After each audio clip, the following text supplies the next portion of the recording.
Hey, everybody, this is the host of the One Simple Thing podcast, Dave Kirby. Hope you're having a great holiday season. We take the final couple of weeks of each year. We count down the 10 most listened to episodes of this show, and we're up to number 7 on the list now, and it's from my guest, Stephanie Melish. We talked over that series of episodes based on her book, Bank Your Mistakes, How to Convert 10 Common Business Practices into Bigger Profits Instantly. And the title of today's episode, the 7th most listened to of 2016, is called Being a Copycat Instead of a Unicorn. It's my guest, Stephanie Melish. Thanks for listening. Hope you enjoy it, guys. Many of you might remember in the days before digital cameras, you used to take a picture with film and you get it developed. Then you get that picture back. If you were to take a picture of that picture and then get it developed, and then take a photo of that picture and get it developed, each time you do, it loses a little quality, gets a little grainier. Same thing happens with audio recordings. And the same thing happens with your ideas as well. If you're just working on copying somebody else, you're not going to do it as well as they are. Instead, we should use our creativity, use that God-given inspiration and do something new to change the world. That's what we're talking about with my guest, Stephanie Melish, on today's One Simple Thing. It's time to build a better business by building a better you. This is One Simple Thing. Welcome to the show. Dave Kirby with you once again as we get back into conversation here with Stephanie Melish. She is the author of the book Bank Your Mistakes. She's also a CEO, a public speaker, and a certified business coach. Stephanie has put together 10 common business practices that you can change and turn them into instant profits in your business. Instead of them hurting you, they'll actually help you if you just make a few simple changes. If you'd like to pick up a copy of the book, again, it's called Bank Your Mistakes. Just go to our website, onesimplethingonline.com. Click on the banner. You'll see it there on the right-hand side of the page for Stephanie Melish, and you can get your copy of her book, Bank Your Mistakes. Again, that's at onesimplethingonline.com. Let's get to the show. Stephanie, welcome back here to the One Simple Thing podcast. Thank you. Yeah, I'm really grateful to have you here. Your book is called Bank Your Mistakes, How to Convert 10 Common Business Practices into Bigger Profits Instantly. We've already talked about a couple of the mistakes that you list out in your book. The first was trying to be superhuman, right? What does that look like? Oh, man, that's when you're trying to do everything and be everything to everyone, and it's just a no-win situation. Yeah. And so you recommended that we offload where we can, that we find resources to be able to help us so we don't have to do everything. On the last episode, it was about setting the wrong goals. That's a mistake that you talked about. And I think you have an interesting perspective on goal setting, and it goes all the way to the end of our lives. Yeah, I think that when you start at the end and work backwards, you get a much more clear vision, and it makes you drive a little bit differently towards that end game, which to me is your legacy. Today, we're going to talk about mistake number 8 in your book, and there are 10 of them. We can't cover all of them, and certainly recommend you pick up the book. By the way, love the way the book is arranged. It's such a simple read. You lay out the case, like here's the mistake, here's why you're making it, and here's what you can do about it, basically, right? Yeah, it made it really easy for me to get the writing out, but also I thought this is an easy way for people to digest it. And the end goal with anything that I do is that it causes action. I just want people to take action. There's a banner ad on the website, onesimplethingonline.com. You can click on it and get your copy. So let's get into this one. Mistake number 8, being a copycat instead of a unicorn. I'm intrigued by the title of that chapter. It's definitely one of my favorite chapters in the book. It's not my favorite mistake to have made, but it's definitely one of my favorite ways that I transitioned it. So yeah, being a copycat instead of a unicorn. What does that mean? It means that there is so often one of my quotes is the copy is always going to be one step behind the original. And it is just in a nutshell all about, if you are in the business of copying, emulating, duplicating what everybody else is doing, that's just a sad way to be running your business, and that you're not going to win that way. But when you strive to be yourself, the unicorn within you, to be unique, different, and really strive towards that every single day, that's when you start winning. So why do we resort to copycatting? Well, if you're lazy, that might be one reason. Sometimes it's a lot easier to just do what's already been done, to try and just emulate and copy.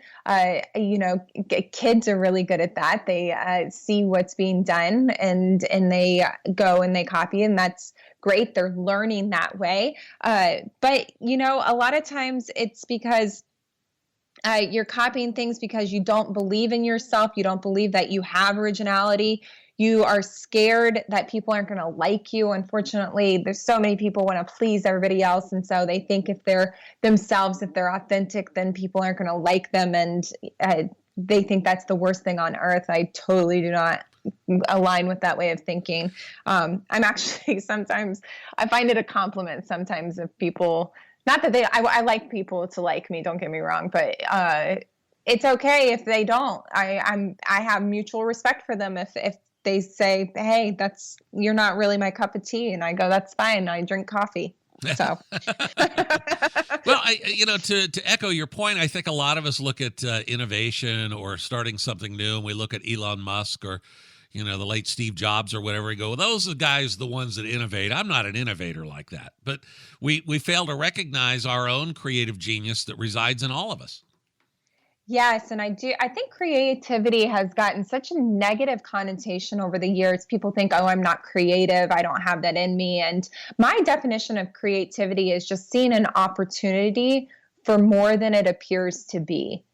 And one of the best business cases that I can tell you about that sums up my idea of creativity is Uber, the company Uber.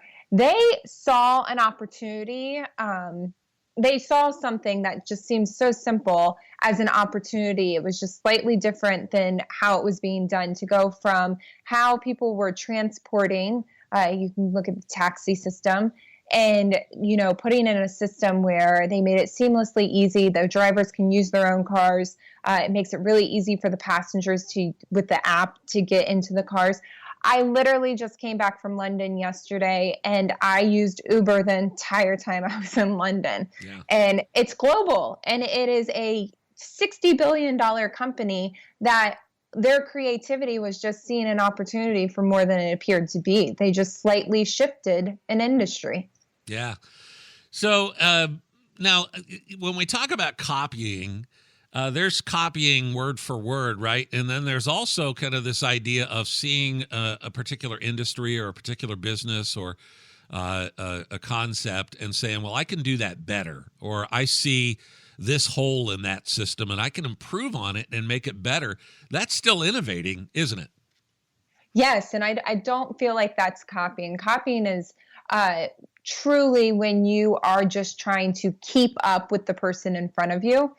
You're looking at what they're doing and you're just going, okay, well, I'm going to do that same thing. You're just following the course.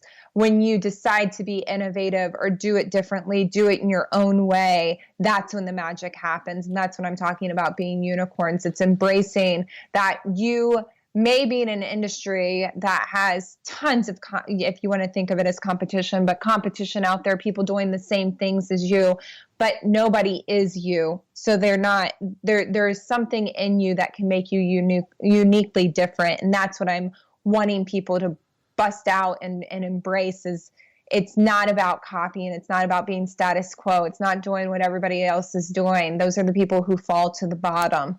The ones that really rise to the top are the ones who inject themselves into what they're doing. Sometimes a highly competitive market is a good place to look, right? Because obviously with so much competition out there, there's a high demand for that service or product or whatever it is. There wouldn't be all that competition if there wasn't a high demand for it. So sometimes we allow a crowded industry to scare us off, not realizing that even though there are a lot of other people out there doing the same thing, we bring a unique voice and we bring a unique perspective and we bring a unique solution to that area, that space.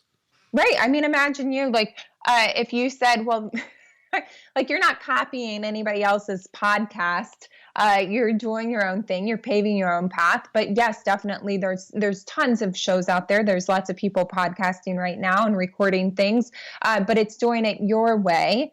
And that's the difference. But if you could imagine somebody else coming on board and wanting to do a show in the exact format of you, trying to be like you, trying to host and sound like you, that's just crazy. Yeah. But people do it every single day thinking that's how they're going to reach the next level. And it's just not. It actually backfires. It's the totally wrong way to go.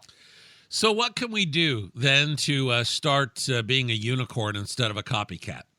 Well, I believe that children's books always give us all the answers that we ever need. And Dr. Seuss is one of my favorites. So he, his signature quote is, "Why fit in when you were born to stand out?" And I think that summarizes what I mean by being a unicorn, is just being unapologetic, authentically you. And it's sometimes a little hard to do, to embrace yourself and realize there are unique things about you that people want to engage with, and that it is okay sometimes if not everybody aligns with you or can appreciate it. Maybe they don't like you.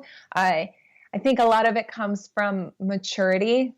If I could go back and give my much younger self the maturity that I have today to say it's okay to just be yourself. But when you start being yourself, wow, you attract the right kind of business. So we start today where? We start today, like being ourselves, being okay with being you. So maybe it's that mental shift, right? That it's okay to be me. Yes. And that's if everybody can just walk away yelling and screaming that there's something amazing about yourself, and it's okay to just be you, like be yourself. You will, one, be so much happier, but two, you will start to attract the right kind of people to do business with, and your business will grow, I promise. Wonderful. Hey, Stephanie, thank you again for being here today. We'll tell everybody how they can pick up a copy of your book in just a minute here, but thanks again. Looking forward to the next one. Thank you. Stephanie Melish, again, thank you for being on the show today. Her book is called Bank Your Mistakes. You can get a copy. Just click on the banner ad when you go to onesimplething.online.com. You'll see it on the right-hand side of the page, or at the top of today's show notes for episode 578. You'll see the same banner there, and you can pick up your copy of Bank Your Mistakes from Stephanie Melish. If you'd like to ask questions, you'd like to leave a comment about the show, I'd love to hear from you. A couple of ways you can do so. First of all, you can send me an email. My email address is dave@onesimplething.online.com. That's with the number 1, dave@onesimplething.online.com. Also, you can shoot me a text. I've got a text number set up, goes right to my cell phone, and I would love to chat with you via text as well. The number is 615-436-2626. I would love to talk to you. Thanks for listening. I'll be back again on the next episode with more from Stephanie Melish. I hope to see you then on the One Simple Thing podcast.